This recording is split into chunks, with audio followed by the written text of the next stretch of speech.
அனைவருக்கும் வணக்கம். Welcome to the Naga Tamil channel. இன்னைக்கு நம்ம யாரை பத்தி பார்க்க போறோம்னா, செண்பக ராமன் என்று அழைக்கப்படும் செண்பக ராமன் பிள்ளை. அவரை பத்தி தாங்க நாம பார்க்க போறோம். அவர் யார்னா, தமிழகத்தை சார்ந்த இந்திய விடுதலை போராட்டத்தில் பங்கேற்ற போராளிங்க. இவர் இங்கிலாந்து, ஜெர்மனி ஆகிய நாடுகளுக்கு பயணம் செய்து ஆங்கிலேயருக்கு எதிராக படை திரட்டி போர் புரிந்தவருங்க. ஹிட்லர், கெய்சர் ஆகியோருடன் நெருங்கிய உறவு கொண்டவருங்க. இந்தியாவிற்கு வெளியே இருந்து கொண்டே பிரித்தானியரை நாட்டிலிருந்து வெளியேற்ற பாடுபட்டவர் தான் இவருங்க. இவர் இந்திய தேசிய தொண்டர் படையையும் உருவாக்கியவர் இவர் தாங்க. அதே மாதிரி நம்ம ஜெய்ஹிந்த் அப்படின்னு சொல்லிட்டு சொல்லுவாங்க. ஜெய்ஹிந்த் என்பதன் பொருள் என்னன்னா, வெல்க இந்தியா மற்றும் இந்தியா நீடூடி வாழ்க. அப்புறம் நெக்ஸ்ட் வந்து இந்தியாவுக்கு வெற்றி. இப்படி பல்வேறு பொருள் படுற ஒரு சொல்லுதாங்க ஜெய்ஹிந்த். அந்த சொல்லை முதலில் முழக்கமிட்டவர் தான் நம்ம செண்பகராமன் பிள்ளைங்க. மற்றும் இந்தியாவுக்கு வெற்றி என்பதன் சுருக்கமே ஜெய்ஹிந்த் எனும் சொல்லாகுங்க. இந்த வெற்றி முழக்க சொல் செண்பகராமன் பிள்ளை என்பவரால் முதலில் முழக்கமிடப்பட்டதுங்க. எல்லாரும் வந்து சுபாஷ் சந்திர போஸ் அவர் தான் வந்து இந்த சொல்ல யூஸ் பண்ணவரு அப்படின்னு சொல்லிட்டு சொல்லுவாங்க. ஆனா அதற்கு முன்னரே நம்ம செண்பகராமன் பிள்ளை அவர்கள் இந்த சொல்ல பயன்படுத்தி இருக்காரு. அதன் மூலமா தான் வந்து சுபாஷ் சந்திர போஸ் அவர்களும் வந்து இந்த சொல்ல பயன்படுத்தி இருப்பாருங்க. அதே போல முதலில் ஒரு புரட்சி படைய உருவாக்குனவர் யாருன்னா, நம்மளுடைய செண்பகராமன் பிள்ளை தாங்க. அதோட பேர் கூட இந்திய தேசிய தொண்டர் படை. அதாவது வெளிநாட்டில் வசிக்கும் இந்தியர்களை வைத்து திரட்டி உண்டாக்கிய ஒரு படை தான் வந்து இந்திய தேசிய தொண்டர் படைங்க. சுபாஷ் சந்திர போஸ்க்கு முன்னாடியே இவர் வந்து இந்த இதை தோற்றுவித்து அதுக்கு வந்து போரும் செஞ்சிருக்காருங்க. செண்பகராமன் 1891ஆம் ஆண்டு செப்டம்பர் 15ஆம் நாள் திருவனந்தபுரத்தின் ஒரு பகுதியான புத்தன் சந்தை என்ற ஊரில் பிறக்கிறாருங்க. தந்தை சின்னசாமி பிள்ளை, தாயார் நாகம்மாள். சின்னசாமி பிள்ளை திருவாங்கூர் சுதேச அரசாங்க சேவையில் தலைமை கான்ஸ்டபிளாகவும் இருந்தவருங்க. இவர் இளம் வயதிலேயே விளையாட்டிலும் சிலம்பம், வாழ்வீச்சு போன்ற கலைகளில சிறந்து விளங்கினாருங்க. திருவனந்தபுரம் மன்னர் உயர்நிலை பள்ளியில் தம் பள்ளி படிப்பை தொடங்கினாருங்க.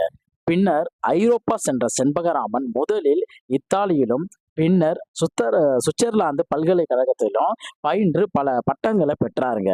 ஐரோப்பிய மொழிகள் பலவற்றை கற்று தேர்ந்தாருங்க. பெர்லின் பல்கலைக்கழகத்தில் பொறியியல் துறையில் டாக்டர் பட்டமும் பெற்றாருங்க. இவர் விடுதலை போரில ரொம்ப ஈடுபட்டவருங்க. இவர் மன்னர் உயர்நிலை பள்ளியில் 6ஆம் படிவம், அதாவது 1960க்கு முந்தைய பள்ளி இறுதி வகுப்புன்னு சொல்லுவாங்க, படித்து கொண்டிருந்த போது இந்தியாவில் விடுதலை கனல் எரிய தொடங்கிய காலங்க அது. செண்பகராமனையும் விடுதலை தீ பற்றி கொண்டது. அச்சிறிய வயதிலேயே தம்முடன் பயின்ற மாணவர்களை சேர்த்து கொண்டு ஸ்ரீ பாரத மாதா வாலிபர் சங்கம் ஏற்படுத்தி வந்தே மாதரம் என உரிமை முழக்கமிட்டாருங்க. அதன் பின்னர் விடுதலை போராட்டத்தில் தீவிரமாக ஈடுபட்டு ஜெய்ஹிந்த் என்ற முழக்கத்தை எழுப்பினாருங்க. ஜெய்ஹிந்த் எனும் முழக்கத்தை முதலில் முழங்கியவர் செண்பகராமன் பிள்ளையே ஆவார். 1933ஆம் ஆண்டு வியன்னாவில் நடைபெற்ற மாநாடு ஒன்றிலும் இவர் இம்முழக்கத்தை முழங்கினாருங்க. இதை கேட்ட நேதாஜி இம்முழக்கத்தை வழிமொழிந்து உலகமெங்கும் பரப்பினாருங்க. விடுதலை போரில் இவர் காட்டிய தீவிரம் காரணமாக ஆங்கில ஆட்சியின் காவல்துறையினர் செண்பகராமனை கண்காணிக்கவும் தொடங்கினாங்க. சுவிட்சர்லாந்துல மாணவராக இருந்தபோது இந்திய நாட்டில் ஆங்கிலேயர் கையாண்ட அடக்குமுறைகள் பற்றி பல சொற்பொழிகள் ஆற்றாருங்க. டாக்டர் பட்டம் பெற்ற பின்னர் ஐரோப்பாவில் இருந்தபடியே இந்திய விடுதலை போரில் தீவிரமாக பங்கேற்கிறாருங்க. பெர்லினில் இந்திய சர்வதேச குழுவை நிறுவுறாருங்க. ஐரோப்பிய நாடுகளில் இந்தியாவை குறித்து ஆங்கிலேயர் செய்து வந்த பொய் பிரச்சாரத்தை இக்குழுவின் உதவியுடன் முறியடிச்சாருங்க. ப்ரோ இந்தியா என்ற இதழை தொடங்கி இந்தியர்களின் நிலைகளையும் ஆங்கிலேயர்களின் இந்தியர்களை பற்றி பொய்யான வதந்திகளையும் வெளிப்படுத்தினார். சீனா, தென்னாப்பிரிக்கா, மியான்மர் முதலான நாடுகளுக்கு சுற்றுப்பயணமும் செய்து உலக மக்களிடையே விழிப்புணர்வினை ஊட்டி இந்தியாவிற்கு ஆதரவை திரட்டினாருங்க.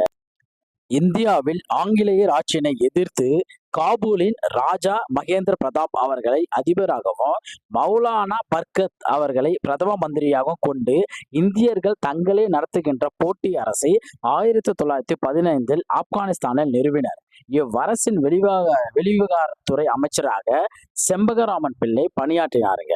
இத்தகைய புரட்சிகளுக்கு ஜெர்மனி சுயநல நோக்கத்துடன் ஆதரவளித்து வந்ததுங்க. ஆங்கிலேய அரசு கொடுத்த நெருக்கடியின் காரணமா ஜப்பான் அரசு இவ்வரசுக்கு கொடுத்த ஆதரவை 1918ஆம் ஆண்டு திரும்ப பெற்றதால் இந்தியாவின் தற்காலிக புகலிட அரசு ஆப்கானிஸ்தானில் இருந்து வெளியேற்றப்பட்டதுங்க. 1914 உலகப்போர் மூண்டபோது இங்கிலாந்தை எதிர்த்து ஜெர்மனி போரிட்டதுங்க.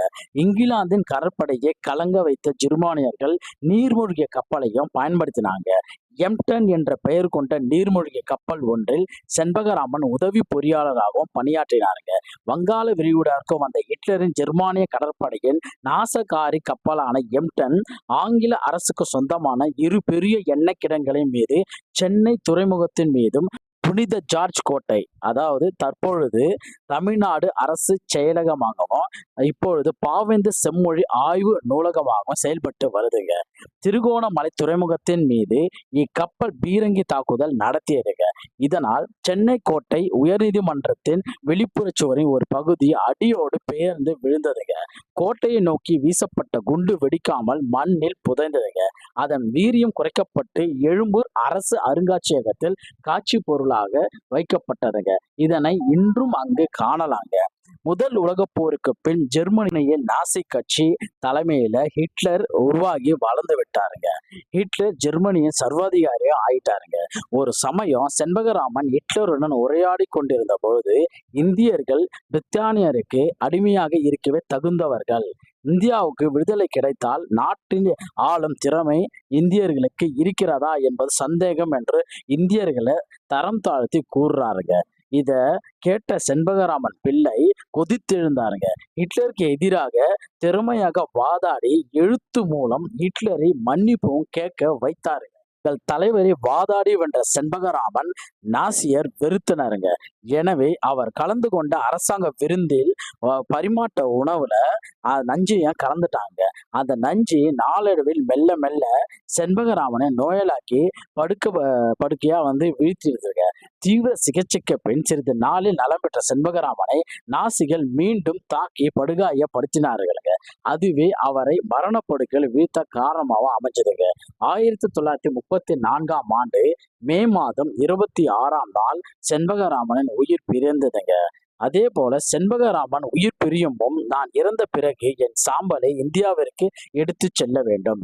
இந்தியா சுதந்திரம் பெற்ற பிறகு சாம்பலின் ஒரு பகுதியை என் தாயாரின் சாம்பலை கரைத்த திருவனந்தபுரத்திலும் கரமனை ஆற்றில் கரைக்க வேண்டும், மீதியை நாஞ்சில் நாட்டு வயலில் தூவ வேண்டும் என்று தம் விருப்பத்தை வெளியிட்டாருங்க. இவரின் துணைவியார் ஜான்சி தம் கணவரின் சாம்பலை பாதுகாத்து வைச்சிருந்தாருங்க. 32 ஆண்டுகளுக்கு பின் சுதந்திர இந்தியாவில் 1966ஆம் ஆண்டு செண்பகராமன் விரும்பியபடியே அவரின் சாம்பல் கரமனை ஆற்றில் கரைக்கப்பட்டு நாஞ்சில் வயல்களில் தூவப்பட்டதுங்க. அப்படியாப்பட்ட செண்பகராமனின் பிறந்த தினம் இன்றுங்க, செப்டம்பர் 15, 1891ங்க.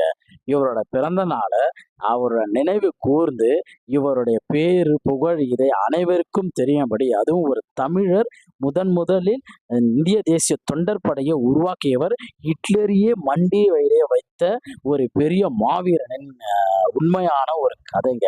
இதை அனைத்து தமிழர்களுக்கும் அனைத்து இந்தியர்களுக்கும் தெரியப்படுத்தும் விதமாக கொண்டு சேர்க்கணுங்க. தேங்க்யூங்க.